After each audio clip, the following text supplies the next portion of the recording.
नमस्कार, आप देख रहे हैं न्यूज 18। मैं हूं आपके साथ मेनका चौधरी और इस वक्त बात उत्तराखंड की होगी।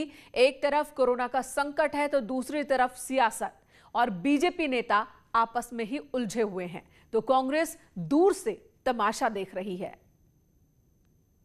आप चलो ना, आओ अभी मैं चलता हूँ।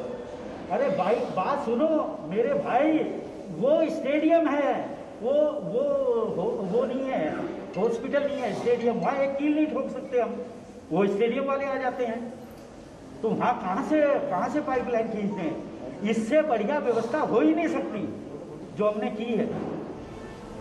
ये है रायपुर से बीजेपी विधायक उमेश शर्मा काऊ, जो कैबिनेट मंत्री गणेश जोशी से फोन पर बात कर रहे हैं। दरअसल दोनों नेताओं में रायपुर कोविड केयर सेंटर्स में आईसीयू को लेकर विवाद हो गया।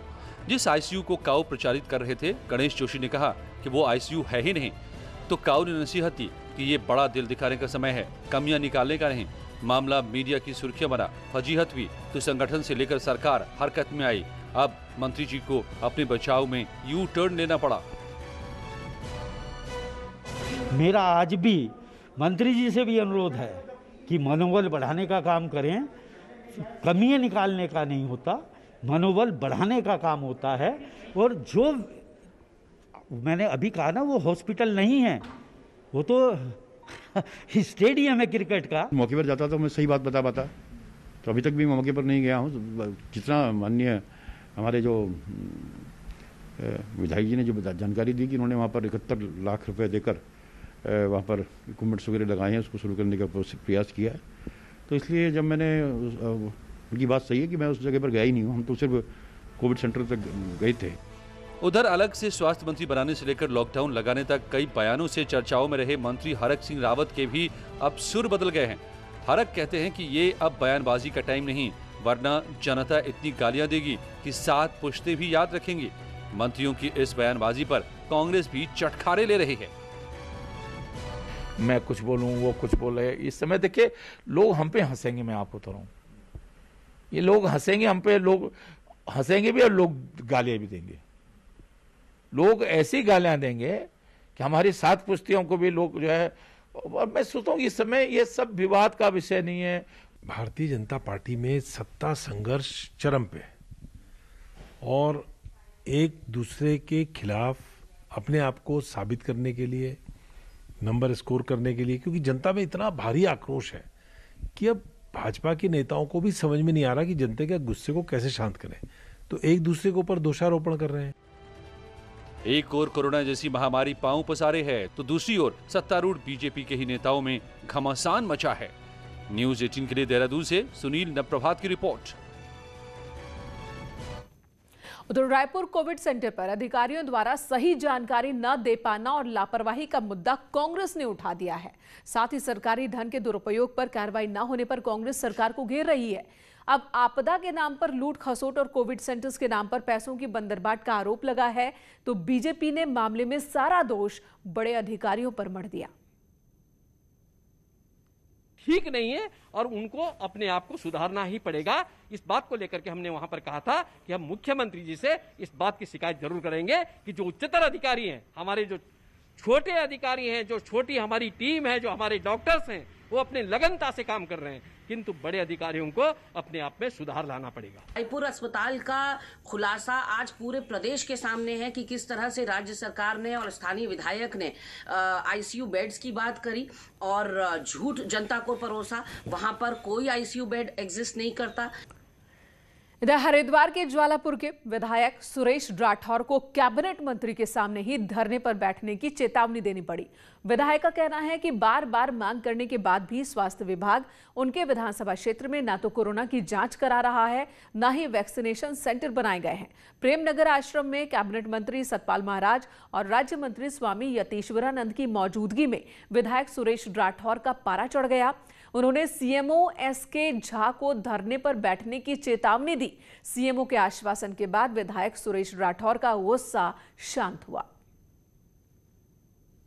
जारी कर रहे थे, निश्चित रूप से नाराजगी तो होगी। मेरे क्षेत्र के अंदर कहीं भी कोई भी जांच के केंद्र नहीं बनाए गए हैं। मैं बार बार आग्रह कर रहा हूं। इधर उत्तराखंड में करीब 18,65,000 लोग ऐसे हैं जिनको वैक्सीन की सिर्फ एक डोज लगी है और वैक्सीन की दूसरी डोज का इंतजार है। कोविशील्ड वैक्सीन लगवाने वाले ऐसे लोगों को अब 6 से 8 हफ्ते का नहीं बल्कि 12 से 16 हफ्ते का इंतजार करना होगा। केंद्र सरकार ने कोविड पर बनी कमेटी के सुझावों को मंजूरी दे दी, जिसके मुताबिक अब किसी भी कोरोना मरीज का 6 महीने तक वैक्सीनेशन नहीं होगा। साथ ही प्रेग्नेंट महिलाओं का भी वैक्सीनेशन हो सकेगा। डॉक्टर्स का कहना है कि 2 डोज के बीच जो टाइमिंग बढ़ाई गई है उससे घबराने की कोई जरूरत नहीं है। जरूरत नहीं है, क्योंकि जो नेशनल टेक्निकल एडवाइजरी ग्रुप का रिकमेंडेशन है, जनरली आरएनए वायरस की वैक्सीन है ये, इसलिए इसकी इफेक्टिवनेस के चलते इसको पहले 4 हफ्ते बाद लगाया जा रहा था, फिर ये बढ़ाया गया गैप, अब ये 12 से 16 हफ्ते में कोविशील्ड के बारे में जानकारी आई है कि इम्यूनिटी दूसरे डोज के बाद और भी ज़्यादा बढ़ेगी। इधर कोविड कर्फ्यू का उल्लंघन करने वालों पर पुलिस की सख्ती बढ़ती जा रही है। ईद के दिन आज सुबह से ही पुलिस की टीम एक्टिव नजर आई। बेवजह सड़कों पर नजर आ रहे लोगों के खिलाफ कार्रवाई की गई। उन्हें कैदी वाहन में बैठाकर शहर भर में घुमाया गया। साथ ही पुलिस की टीम लोगों को बेवजह सड़कों पर नहीं घूमने की अपील भी करती दिखी।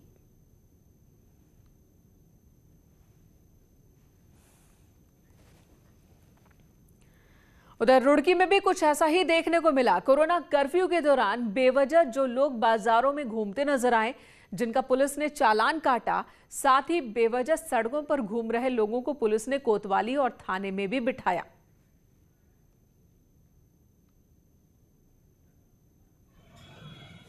इधर नैनीताल में आज कोविड कर्फ्यू में ढील दी गई और राशन की दुकानों को 12 बजे तक खोला गया, लेकिन दुकानों पर भीड़ कम ही नजर आई।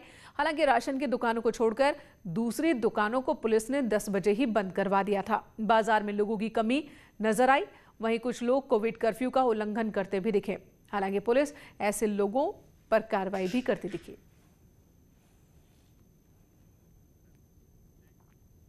उधर अल्मोड़ा में कोरोना मरीजों को ऑक्सीजन की कमी और वेंटिलेटर नहीं होने से कांग्रेस ने सरकार पर सवाल उठाए। पूर्व विधायक मनोज तिवारी समेत कांग्रेस कार्यकर्ताओं ने कांग्रेस कार्यालय में धरना दिया और राज्य सरकार से अल्मोड़ा जिले की स्वास्थ्य व्यवस्थाओं को बेहतर करने की मांग की।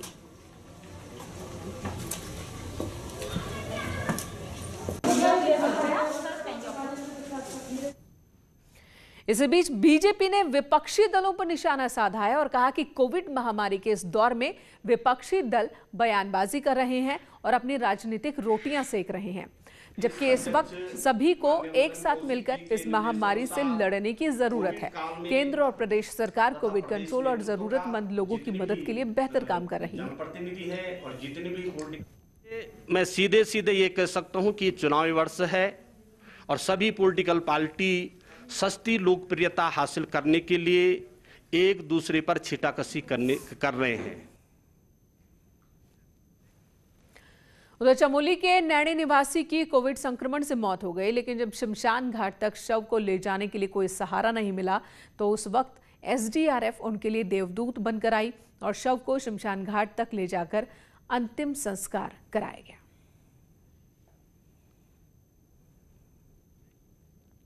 पिथौरागढ़ में लगातार कोरोना के मामले बढ़ते नजर आ रहे हैं और इस पर स्वास्थ्य महकमे की चिंता भी बढ़ गई है। बेस और जिला अस्पताल में सभी बेड भर चुके हैं और ऐसे में अब स्वास्थ्य विभाग नर्सिंग कॉलेज में नया कोविड सेंटर बनाने की तैयारी में है। इस सेंटर में 100 बेड लगाने का इंतजाम किया गया है। स्टडी हॉल के साथ ही छात्राओं के रूम में कोरोना मरीजों के लिए बेड लगाए जा रहे हैं। पहाड़ में बढ़ते कोरोना के बीच सांसद अजय टम्टा ने अपने संसदीय क्षेत्र के चंपावत और लोहाघाट अस्पतालों का निरीक्षण किया और इस दौरान सांसद अजय टम्टा ने कहा कि कोरोना की इस दूसरी लहर ने कई तरह के नए अनुभव दिए हैं, लिहाजा सरकार की कोशिश है कि तीसरी लहर से बचने के लिए देश वक्त रहते तैयारी कर ले। देश की जनता को वैक्सीन लगाने का पूरा हो जाए काम। अस्पतालों में वेंटिलेटर और ऑक्सीजन की सभी तैयारियों को भी वक्त पर पूरा कर लिया जाएगा, ये भरोसा भी उन्होंने दिया। धीरे धीरे हम सबको वैक्सीन लग जाएगी तो तीसरी लहर का प्रभाव वैसे कम पड़ेगा और तीसरी लहर के टाइम में हमने जो चीज़ें हमको लगाना है, जैसे जो आवश्यक चीज़ें हैं, वेंटिलेटर की ट्रेनिंग पूरी हो जाएगी, वेंटिलेटर हमारे पास हैं, हमारे पास ऑक्सीजन की कोई कमी नहीं रहेगी, अभी भी कोई कमी नहीं है। आने वाले समय के अंदर भी हम पूरे तरीके से स्वास्थ्य विभाग और मेरा लोकसभा क्षेत्र मजबूती के साथ हम इस तीसरी लहर के लिए भी संकल्पित हैं। कोविड काल में ऑनलाइन फूड डिलीवरी की डिमांड बढ़ गई है। नौकरी छूटने के बाद कई लोगों ने घर बैठे ऑनलाइन फूड डिलीवरी के बिजनेस में हाथ डाला, जो चल पड़ा है। कोरोना काल में लोग नौकरी के संकट से जूझ रहे हैं। ऐसे में ऑनलाइन फूड ऑर्डर की डिमांड बढ़ गई है। जहां लोग बड़े फूड ब्रांड से खाना ऑर्डर कर रहे हैं, तो वहीं अब छोटे होटल या फिर रेहड़ी वाले भी अपने घर से ही खाना ऑर्डर पर देने लगे हैं। छोटे दुकानदारों ने अपने घर पर स्टाफ रख लिया है, जिससे कोरोना से भी बचाव किया जा सके। और इस बिजनेस में कई लोग जुड़ भी रहे हैं। कई महिलाएं भी खुद ही फूड डिलीवरी के लिए जा रही हैं। जी, आजकल मतलब इमरजेंसी हो रही है लोगों को खाने की, तो मतलब ऑनलाइन जैसे कोई भी फोन कर रहे हैं तो हम उनको खाना डिलीवर कर रहे हैं। और मैं मतलब खुद ही जाती हूँ उनको खाना देने के लिए। जो भी मतलब कोई कहीं फंसे हुए लोग, तो कई होटलों में रह रहे हैं, कोई किसी गेस्ट हाउस में, ऐसी तो मैं उनको खाना डिलीवर कर। 3 टाइम का खाना देते हैं, ब्रेकफास्ट, लंच और डिनर देते हैं, और 15 रुपये चार्ज है। और किस तरीके से रहता है, कितने लोग काम करते हैं? और ऐसा 4 लोग हैं ना, मतलब 3 को हमने वो रख रखा, स्टाफ हमारे 3 अलग हैं और मैं खुद बनाती हूँ। फूड बिजनेस चलता रहे इसलिए लोग ऑफर्स भी दे रहे हैं। मसलन 10 किलोमीटर की रेडियस में फ्री डिलीवरी, तो 60 साल से ऊपर के जो कोविड पेशेंट अकेले रह रहे हैं, उनको भी मुफ्त में सर्विस दी जा रही है। तो हम अपने हिसाब से जो है 60 साल की उम्र वालों को ऑनलाइन हमारे पास आती है, कॉलें भी आती है, तो 60 साल के जितने उम्र वाले हैं जो कोविड पेशेंट हैं, उनको हम अपनी तरफ से फ्री सुविधा 10 किलोमीटर के रेडियस में दे रहे हैं। हमने ऑनलाइन डलवा रखा था, कोविड पेशेंट वालों के लिए भी हमने निःशुल्क ही कर रखा है। कोरोना काल में संकट के बादल तो हर तरफ हैं, लेकिन उम्मीद की किरण अभी भी जिंदा है। और ऐसे में रोजगार करने वाले घर बैठे भी काम की राह निकाल रहे हैं। न्यूज़ 18 के लिए देहरादून से भारती सकलानी की रिपोर्ट। इधर हरिद्वार के प्रभारी मंत्री सतपाल महाराज के आश्रम में जो कोविड सेंटर बना है, उसका उद्घाटन हो गया। उन्होंने क्वारंटीन सेंटर बनाने के लिए जगह दी थी अपने आश्रम में। सतपाल महाराज के प्रेमनगर आश्रम में 200 बेड का क्वारंटीन सेंटर बनाया गया है और आज इस सेंटर का उद्घाटन हुआ। इस दौरान मंत्री सतपाल महाराज ने कहा कि यहाँ इलाज के साथ ही एम्बुलेंस और खाने पीने की व्यवस्था भी आश्रम की ओर से निःशुल्क होगी। नगर आश्रम ने 100 कमरे दिए हैं, जिसके अंदर 200 बेड की सुविधा जो है हमने प्रशासन को उपलब्ध कराई है। माननीय मुख्यमंत्री तीरथ सिंह रावत जी का भी आग्रह था, और यहाँ पर जो कोरोना का संक्रमण फैल रहा है, उसके लिए क्वारंटीन सेंटर यहाँ बनेगा और यहाँ पर फ्री एम्बुलेंस की और फ्री भोजन की सुविधा भी हम लोग प्रदान करेंगे। एक ब्रेक के लिए रुकते हैं, तुरंत लौटेंगे।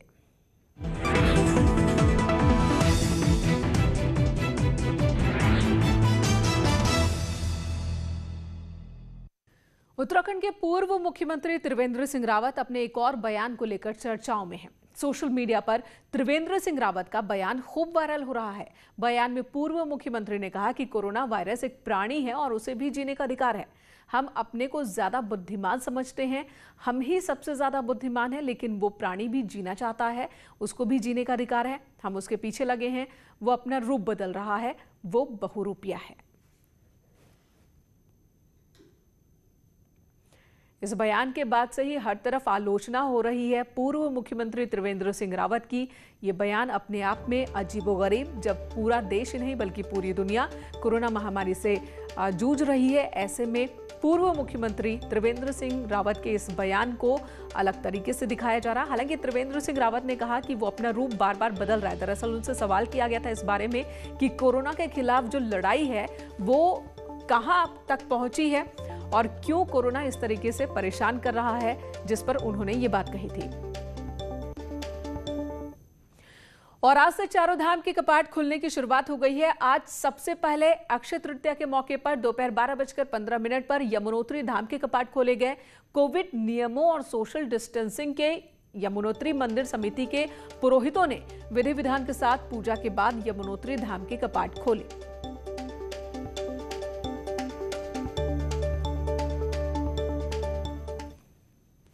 जो 12:15 पर अभिजीत मुहूर्त के तहत कर अनुसार वैदिक मंत्रोपचार से पूर्व परंपरा रीत्यानुसार मां यमुना के कपाट आम सभी श्रद्धालुओं के लिए खोल दिए हैं।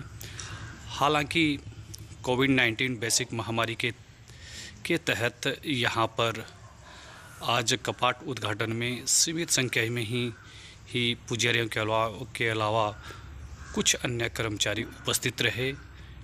और साथ ही आपको बता दें कि गंगोत्री धाम के कपाट कल सुबह 7:30 बजे खोले जाएंगे। इससे पहले आज 11:45 पर मां गंगा की उत्सव डोली अपने शीतकालीन प्रवास स्थल मुखबा से पहले पड़ाव स्थल भैरव घाटी के लिए रवाना हो गई।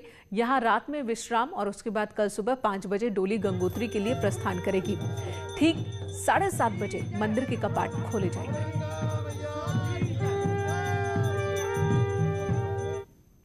वक्त एक और ब्रेक का। ब्रेक के बाद देखिए महाबहस।